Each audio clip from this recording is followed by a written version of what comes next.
यो हो मेरो प्यारो गाउँ बाख्रापाडा। यही गाउँमा हुर्के खाए हिँडे घुमे नाचे। अहिले 30 वर्ष पुगे म र यो गाउँलाई देख्दा साह्रै माया लाग्छ। गाउँ त साह्रै बिगार भएर गयो है मैला। हो नि काइला हो के गर्नु काइला। अब कसरी बनिन्छ होला यो गाउँ पहिलेको जस्तो नि? हो नि काइला के गर्नु खोइ, यो रुखपातहरू पनि अब मर्दै गयो सबै।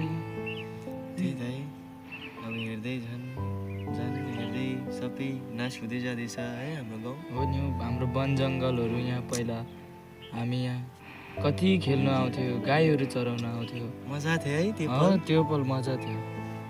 के गर्नु मैला अब हामी।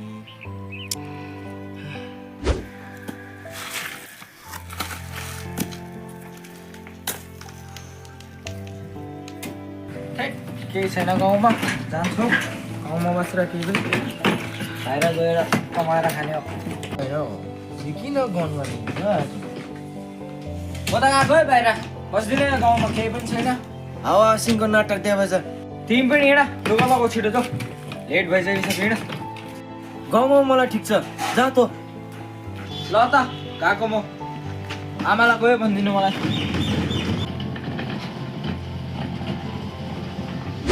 केही छैन गाउँमा, बस्नु बाहिर बस्नु। गयो विनय हिँड आयो भाग्यको बाहिर के चाहिँ गर्नु, के त छैन गाउँमा।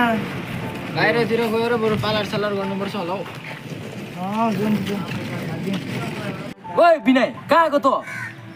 गएको म बाहिर, के गर्नु बस्नु यो गाउँमा, केही त छैन। केही न कामको पालार गर्छु म उता गएर। अब के बौला गयो। हेर्न मैला, मेरो छोराछोरीले पनि छोडेर बाहिर गयो, आफ्नो गाउँ छोडेर। के गर्नु मैला, मन उतै बोलाउँदै थियो बाहिर विदेशतिरै। र म त नजाने मैला, आफ्नो यो जन्मभूमि छोडेर चाहिँ नजाने मैला। बरु मरे पनि यही गाउँमै मर्छु। हो नि हो काइला, मलाई पनि यस्तै भनिरहेछ मेरो छोराछोरीहरूले, मलाई पनि बोलाइरहेछ बाहिर नै। तर म पनि जाँदिनँ, बरु मऱ्यो यहीँ मर्छ, बाँच्यो यहीँ बाँच्छ, तर म पनि जाँदिनँ बाहिर चाहिँ। यस्तै हुन्छ गाउँघरको दुःखहरू है। जो है माडा इन काइला इन